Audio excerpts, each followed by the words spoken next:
to have a discussion here in studio. Joining me is Thuku Kariuki, who's a journalist with Africa Live TV. Thank you very much for joining us, Thuku. Thank you. All right, first things first, just an introduction, description of where we are at right now with the state of media in Kenya. Yeah, I think we are still doing badly because, like the report that Justus had said, I actually was looking at the report in the morning. Right. We're actually in the same region with Afghanistan.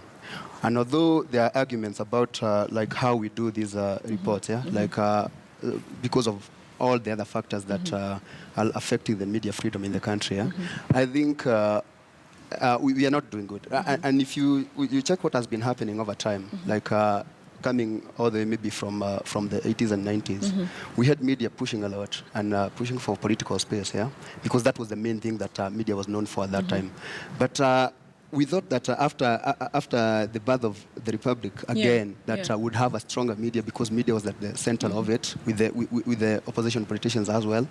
But what is happening right now? We saw what happened to our colleagues at the airport. Yes. Are we supposed to be having such kind of brutality against journalists? We are not supposed to be having that kind of a thing. But you see, the Constitution in Article, I think 34 and 35, protects the rights of the journalists.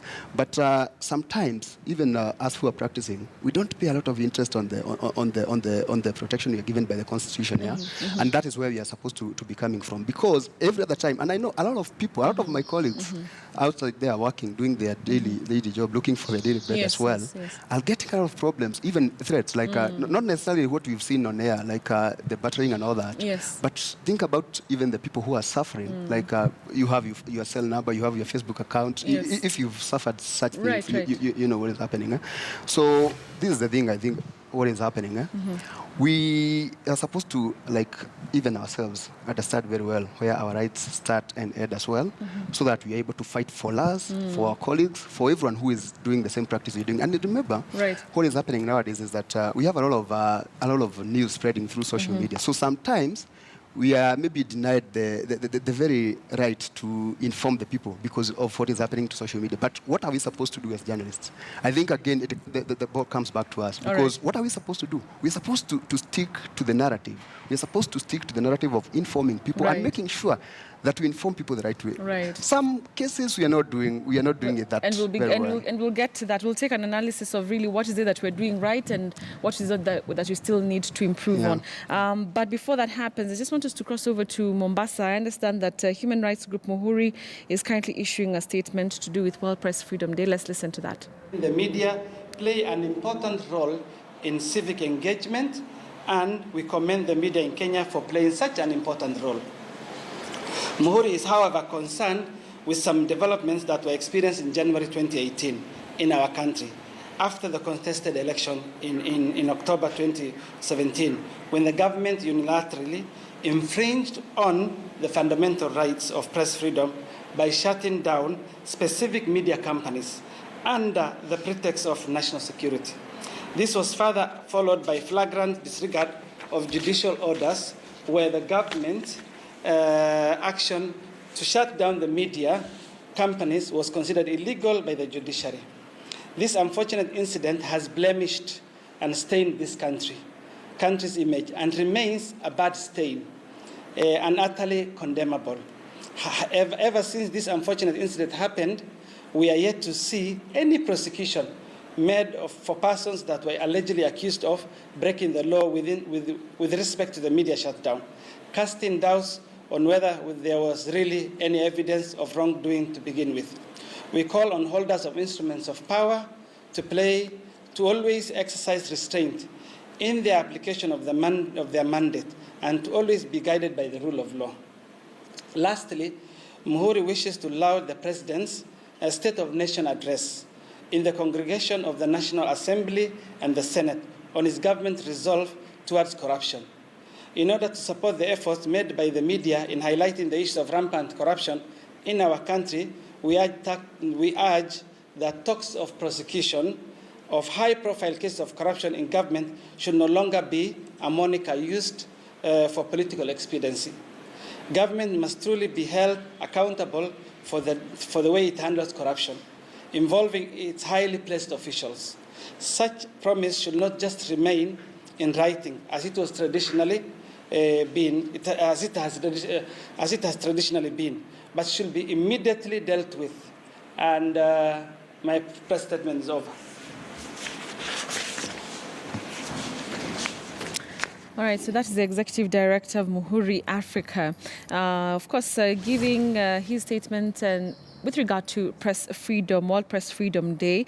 And remember that is our conversation this morning. We'll continue with our discussion in a few seconds, but I just want us to also highlight some of the instances this year. Of course, you remember very correctly that there have been quite a number of events, unfortunate events of physical attacks, threatening of the journalists here in the country as they conducted their business. Let me just sample one or two there. And of course, you remember on the 30th of January, the government switched off 3 television stations, including KTN News, Citizen TV and NTV, that defied that state directive to have live coverage of Raila Odinga's mock swearing in. That, of course, happened in Uhuru Park. You'll remember that 3 television stations were switched off for about 7 days, thereabouts. And this, of course, was one of the things that the government really has not come out clearly. And when I say the government, that is the ICT CS. Remember, he was not very committed to actually going before the Senate Committee on ICT, of course, to explain what exactly had happened. And that is one of the things that really will remain engraved in the history of this country. 3 TV stations, the 3 major television stations, switched off for almost 2 weeks. Of course, you'll continue also to remember that on the 26th of March 2018, Kenyan media that reported that journalists, anti-riot police physically attacked journalists. And you've seen the pictures there. Sophia Onuna was there. And of course, we have Citizens TV's Stephen Leto and NTV cameraman Robert Gishira, who were, of course, attacked by anti-riot police as they reported on the airport scuffle that ensued during the deportation of opposition lawyer Miguna Miguna. You'll remember that very, very well. All right. Of course, you'll also remember that on 6th January, an audio recording surfaced, which apparently a senior government official threatened Daily Nation journalist Justus Wanga over a story that he was preparing, including a threat to have Wanga fired. Earlier on, you'll remember on the 18th of November 2017, last year, an audio recording surfaced apparently of another senior state official threatening KTN journalist Mark Namaswa over his live coverage of opposition leader Raila Odinga. It does not end there. On August 12th, that was last year, police arrested Kenya Television Network, of course, our very own Duncan Haemba, while he was reporting on the violent post-election protests here in Nairobi's, and it was in Kibera's slum. The same month, we understand that police apparently and allegedly stole the phone of Simon Achola, a reporter with KBC, and deleted the photographs of the August protests. He was covering the protests and he took some pictures, but it is alleged that some police officers took his phone and deleted those pictures. And of course, you'll remember that at a time last year, there were those journalists from Citizen TV who were also attacked at the Wiper headquarters. And this time around, it wasn't by police, it was by people who were affiliated to NASA at that time. You'll remember that there was that physical attack against about 3 journalists there. And just Thuku, coming to all these instances, I mean, how concerned are you being, first of all, a journalist, and that, you know, there's really probably no independence, you know, for the media to carry out, you know, their work? I'm actually so worried. And I remember one incident of a friend of mine, because we went to school together. He works for the Standard, I think, in the newspaper department in Kisumu. His name is Isaiah Ngwegi. He's a writer. And he was also attacked. And you know, this is what worries me the most. This gentleman stays in the village. He's a correspondent from the village. So if anything, you know, maybe when you're in Nairobi, like you, Betty, maybe your company may be able to protect you a bit because of even the structures we have here. Think about this gentleman who deals directly with the police, who are like within the vicinity of even his house and all that. And that gentleman covers something, because we have to do our work. Whatever happens, whatever the rain comes or the sun shines, we have to do our work. Interesting. So the gentleman did a story about police brutality against the local communities, and I think the story was a write-up on the Standard. But the gentleman was battered by police like nobody's business. So my worry comes in at this point. At what point? what are we supposed to do as journalists, especially those guys who are like even dealing like very much on their own at the on the grassroots, ground, yeah? the people Like, who are on the ground. I get so worried. Come back to Nairobi here. Look at what happened to our colleagues at the airport. Yeah. And you see, it's as simple as this. If you are invited or if there's something that is happening around that you don't go cover, you never know what is going to come after that. Yes, so yes. we have to be the custodians Right. of information because we own the rights to report and to inform the people. Right. So we have, like what happened with our colleagues when they went to the airport. They were going to show the people what is happening because What it was is a shame, by yes, the way. It yes. was a shame. Yeah. Like, I have talked to a number of friends of mine around the world, and they're saying, like, guys, Right. you build a very nice airport whereby you're telling everyone to come. You have a growing tourism industry that you want your airport to help you, like, bring in tourists. And then you do this to journalists. So I'm left at a point to actually start thinking, like, who is at our back when you're doing our job? When we're like, doing our who's jobs. watching us? Right. Yeah. And this year's theme is keeping power in check. Yeah. And keeping power in check means keeping government in check. Yeah. And it seems that, over the last couple of, years, when, journalists try to do that, even if it's, talking about corruption scandals, unveiling issues that are investigations, you find that journalists are having quite a hard time being taken to court, being harassed, physically, beaten. So do we really have a place to still exercise and do our jobs, keeping, power in check in this day and age where, police officers blatantly just, abuse, without any shame? It's as simple as this, and I'll tell you for free. Because I've seen very many colleagues of mine doing amazing things. Right. We have a space like this, so small. It's upon us to broaden the space. Because you see, and I will be a bit negative on this, you see we are having a hardship between the president and the leader of the opposition. Where do you think that thing leaves transparency? Because, I personally respect the leader of the opposition because of every time he says something that is happening, especially within the government, with time you notice that something was happening. And actually, we end up losing a lot of money, maybe in scatters and all that. So when the opposition and the government come together, and I'm not saying that we should be fighting politically all the time. Yes. But we need to have some checks, yeah? Some checks. So that at least things continue happening the right way. So our space is like this, very small. But you see, we have to fight for that space to become bigger. Because you see, if we sleep and say that now the freedom is so constrained, we can't do anything. Now this is our country, we need to safeguard everything. You need to make sure that we have peace. Peace is very important, and it's going to be there.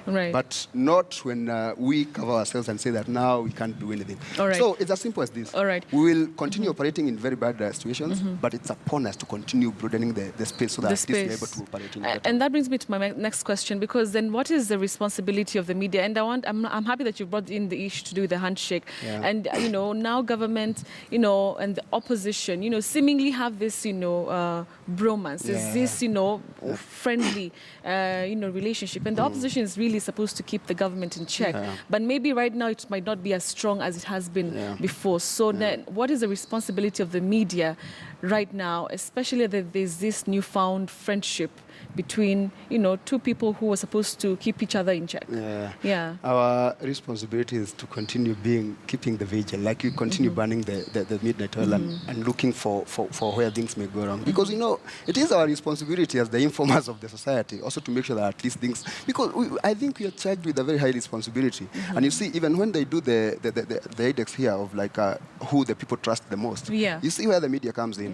So you will remember some times back, a journalist writing with the Daily Nation was arrested because of having some kind of confidential information, I think from one of the ministries or from the interior or something. And who do you think leaked that information? One of the guys who don't sympathize, or rather who never sympathized a lot with the government, because they felt like maybe as a parliamentarian they may not be able to go to the people and tell them this, because also, those guys are also operating within some kind of threats and all that. So the best person to do this is a guy who is working with a media house and the media house is able to talk to the people. But what happened to that gentleman? I know you know him. That gentleman was summoned to the CID headquarters. He was taken to. So I think probably what we will have to do is like we need to open our eyes wider, because you see now with the bromance, like you call it, of the government and the opposition, it looks like it's going to be like we are not going to get a lot of good information, good secrets from what is happening in the government, so that at least we are able to disseminate them and like tell the people what is happening. Right. So what do we do? I think we're supposed now to like open our eyes wider and try to like look at what is happening, because again, technology has made things easier for us sometimes, because you know, even the people who are working in the ministries and all that, sometimes they notice that things are not happening the right way.